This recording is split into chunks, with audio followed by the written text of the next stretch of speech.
The big brand sale is on at OK Furniture and it's too good to miss. Enjoy massive savings on brands you know and love. And when you spend 2,999 or more, you'll stand a chance to win one of 20 shopping sprees worth 50,000 rands. Browse our catalog and grab your favorites before the 4th of May 2025. While stocks last, T's and C's apply. It is TV, powered by World Sports Betting. It is times.co.za. Orlando Pirates are out of the CAF Champions League. Ela season ka-2024-2025 emveni kokubethwa-ke yi-Pyramids yase-Egypt ngamanqaku amathathu kwamabini. Yaphela-ke ijeni. First loss Orlando Pirates to CAF Champions League. It means ukuthi they are out of this year's edition. They will have to try again next year. But now, abazodlala final is Mamelodi Sundowns lapha eMzansi Africa up against number 1 wase-Egypt. Number 1 wasemzansi up against number 1 wase-Egypt. Mamelodi Sundowns up against i-Pyramids kwi-final ye-CAF Champions League. I've got a finalist ye-CAF Champions League. Bobsin, mandukubulisa mfethu. Ukran? Ngikrenchini. Yeah. Ushabraham. No. One of those days. Yeah. One of those days. Yeah, Shane, unfortunately, kulicembu le-Orlando Pirates. For mina ngiyacabanga i-Pirates deserve ukudlala i-final. Yeah. The way i-Pirates idlale ngakhona, uma ungabheka la ku-CAF Champions League, njengoba usho first lose ye-Orlando Pirates. Uma ungabheka the way i-Orlando Pirates idlala ngakhona, kuyakubonisa especially uma badlala away. Kuyakubonisa ukuthi i-Pirates i-team hungry, especially kufika ku-CAF Champions League. Kungayithathanga iminyaka ukuthi idlale njenge Sundowns mhlawumbe season out season, but kubonisile ukuthi iPirates beyilambele lento. Iluze Orlando Pirates ungayibuka Shane bengayideserve ukuthi iPirates ingaphuma the way idlale ngakhona. You know, if you score first udlala away une away goal uphinde futhi ulead nga2 ngiyacabanga into elimaze kakhulu Orlando Pirates ukumanage le game, poor defense uma ungabuka beka lamagoli iPirates concede wona. Bengacabanga ukuthi le outing ahead lela bola goal number 1 Shane I mean goal number 2 beka goal number 1 poor defense Orlando Pirates uphuma la umayela phakathi kwe defense you understand la khona ungacabanga ukuthi mhlambe le bola belingadlula laba ama defender because to defend ngale 3 center back kusho kona ukuthi sifuna ukuthini ukuthi singavumi labantu badlale la the way badlale ngakhona they did well bheka bo Van Ryan baqale right nabo hood Pirates icale kahle give credit uboy urile Kokomeloni nomdlalo ofana noNkotha I think benze konke kusemandleni labafana Shane just that balethe down I defense Orlando Pirates because uma ungabheka lamagoli the way angena ngakhona Shane goal number 2 Shane yazi ukuthi ngibe disappointed uma ngabheka ukuthi bheka first touch wafika waheader la ngena phakathi and ulihedile umayele linye elifana nalela la khona sibone uMakhupa ayiclear le bola ku goal line you understand kusho kona ukuthi sine problem nalawa nginokutshela ngithi Chiefs Pirates Sundowns bane problem ukuthi benzeni ba concede kulawa ama set piece afana nalawa because benga deserve iPirates Shane okay ngilibonile bheka le goal labakore ngalo goal number 3 le out ehitele la ball mfishane Shane lo hitele la ball ukuze ukuthi libe rebound umayela athola second ball I poor defense ye Orlando Pirates lapha and uma enye into mangithi ngiyabheka le team le iPyramids I think I story energy Shane for I second half I think idlala kahle second half la ngibone khona ngibone namanje methami idlala la eOrlando ayizange idlale kahle first half but second half ila yabuya khona le energy bebanayo be too much namanje uyabona ukuthi beze ngenye energy second half la khona bekudinga iPirates benabadlali abazokhona ukuyimanage le game abadlali abafana nabo team uyabakhumbula uma kanje to introduce a team after leading uyangithola so that akwazi ukumanage le game akwazi ukumanage le game the more sinokhi ball around isenzani simanage le game unlike ukuthi silikhahlele libuye I think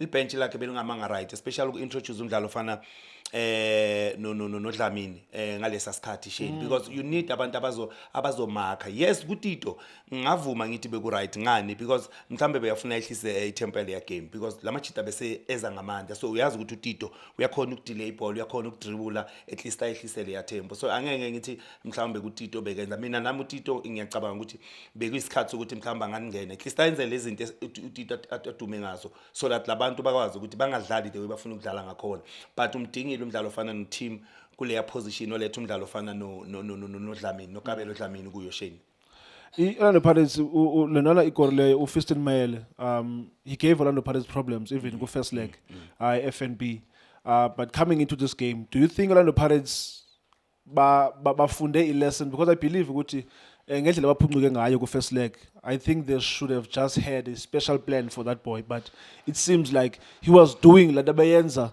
a week ago. Namhlanje he scored a brace. Do you think Orlando Pirates planned enough to shut down Fiston Mayele? Yeah, the coach planned enough to bring 3 centre back as simbona coach uma ngabe adlala ne-team ayibona ukuthi mhlambe ufuna kusebenzisa lawa ma wing back ukuthi attack. Ucoach uplaying right ukuletha 3 centre back. Yilento besilindele vele ukuthi playing away ngendlela sibone iPyramids idlala ngakhona la ekhaya. Ungabaletha laba badlali. But bamdisappoint kuphi na? Bamdisappoint ukuthi ama decision abawenzayo lapha ku Fiston Mayele. Khumbula kunoxoki kunombokazi kunomdlalo ofana noSibisi. Labo badlali labo ngiyacabanga abadlali aba right ukuthi uMayela ngabe akawatholi lawa ma chances awatholile kule area uMayela wathola kiyo. You understand? Naleli ngitshela ngalo lishaya rebounds. Uyabona ukuthi limthole enzani atholi second ball ila khona le 3 center back kumele isebenze ingamnikezi lawo ma second ball ingamnikezi leso space uyabona so mara coach ngicabanga uplan right just that unfortunately abadlali angiboni ukuthi benze kahle ngalokwanele Shane ukuthi bangazama ukuthi banganikeza uFiston Mayele what a player Shane uFiston Mayele umdlalo omunye ngefinishing ugude kakhulu Shane uyalazi ipala uma sikhuluma ngestriker sikhuluma ngomdlalo ofana naloyo because noma bhekele uyalazi ipala ukuthi likuphi unama decision wakhe lawa enzayo uma ngabe uyazibona ukuthi angikho ku target wide uyadelay sometimes uthatha ibhola anikeza ama teammate wakhe then aranele boxini so ngiyacabanga ngomunye umdlalo oyingozi kakhulu Mayela wena Shane ngisho ukuthi nelitembu leMamelodi Sundowns uma liplana against iPyramids final umdlalo ngeke mhlawumbe ungamiyeka Shane ukuthi awufuni ukuplana against yena so let's hope Shane let's hope ukuthi bambhekile umdlalo ofana noMayela the likes of Abomvala coming back ngiyacabanga bangadila naye lo yamdlali because uyambona ukuthi unjani so Shane unfortunately Orlando Pirates iphumile but I like the way coach Rivero enza ngakhona to bring ama youngsters Shane kufika kulesa stage Nkotha Mkwena ngiyabona uRadio Pan uyitholile ichance umbokazi uyadlala it's not easy Shane it's not easy amajita adlale kahle mina ngifuna ukutshela manga intwana azidlale kahle ze Orlando Pirates ngiyacabanga but deserve ukuthi baba welcome kahle uma babuya emuva especially abalandeli ba South Africa Orlando Pirates especially Orlando Pirates supporters they deserve kuye airport bayolanda labadlali the way basebenze ngakhona I think basebenze kakhulu for mina inhlanhla abazange babe nayo ukufika la Shane Talent Mbatha, I think he had a solid game namhlanje. He was in Lambata and Mazio. Sometimes he will give it ball cheaply. For me, in my own opinion, La Sub Gambata, I think it's a sub that shouldn't have happened, but in Zegile. And I wouldn't say those goals came because he was taken out. Those goals came because we couldn't defend. I mean, if you score an away goal, you lead by 1-0, a team equalizer, you lead again. Surely you should know how to defend.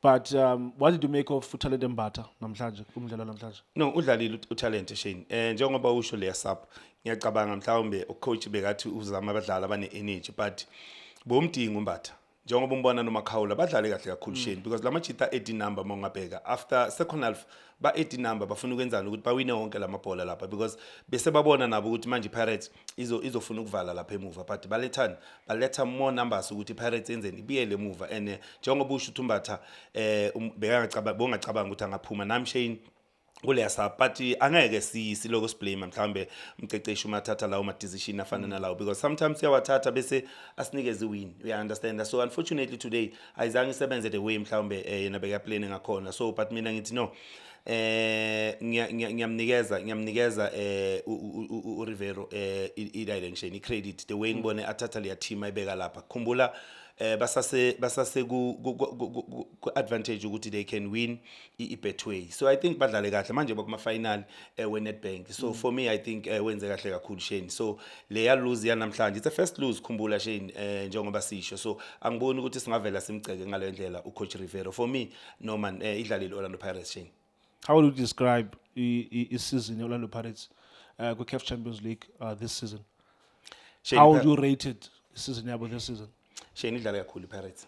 Uma ungabheka le squad inaso i-Orlando Pirates idlale kakhulu bheka January ayizange sign i-Pirates nge-transfer window yaka-January kukutshelani lokho uma ngabe bayophuma kuma-semi-finals we-CAF Champions League baphuma ngale score lesubone i-Orlando Pirates idlale kahle kakhona so kusho kona ukuthi i-Orlando Pirates idlale kakhulu this season chain CAF Champions League idlale kahle kakhulu ungabuka ne-league Betway icale kahle kakhulu I think 10 games I think 7 games straight win if angenzi mistake Yeah, ngiyangithola. 7 out of 7. So manje ba defender i-MTN 8 we understand manje bafuna ukudefenda i-Nedbank Cup so for me season enhle for i-Orlando Pirates ngeshwa ucoach uyahamba but for mina ngiyacabanga ukuthi abaphathi be-Orlando Pirates ngathi bebangakhulumisana naye Shane bakhulumisane naye angahambi achubeke la agcine khona because asimazi umuntu ozofika manje ukuthi ukuphi la azocala khona but for me coach Rivero it did very well to Orlando Pirates this season.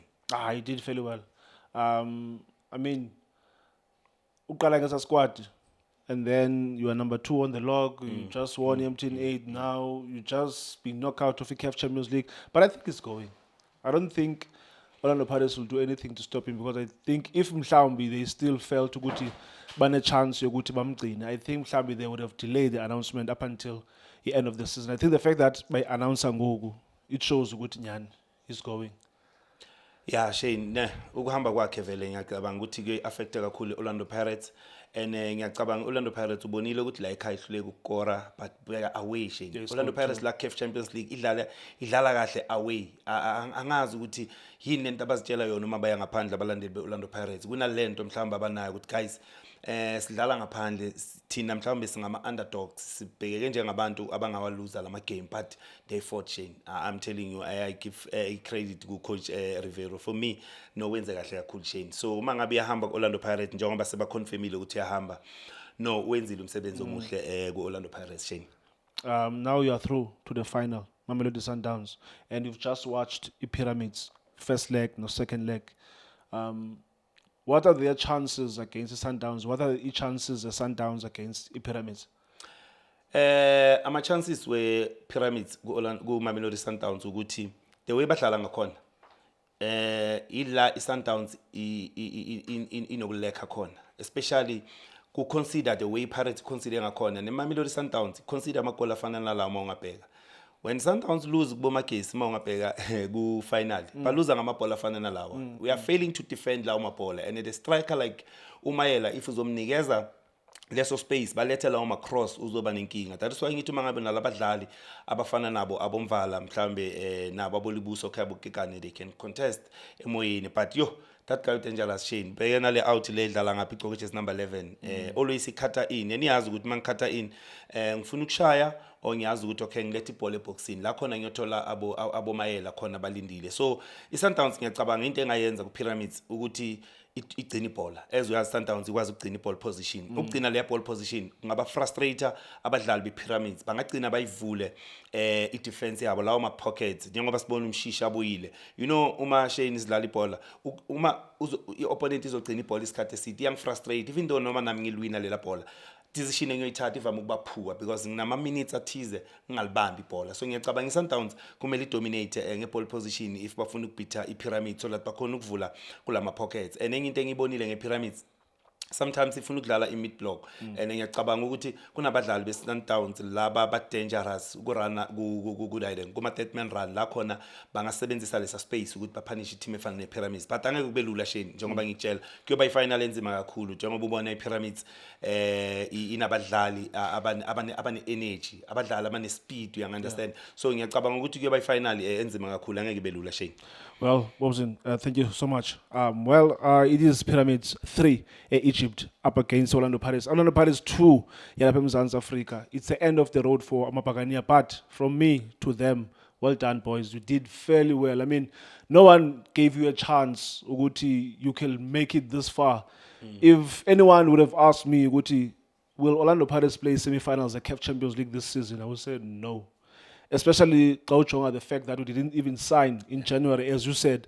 But you did well, boys. I'm so proud of you. Thank you so much for watching Iteski TV.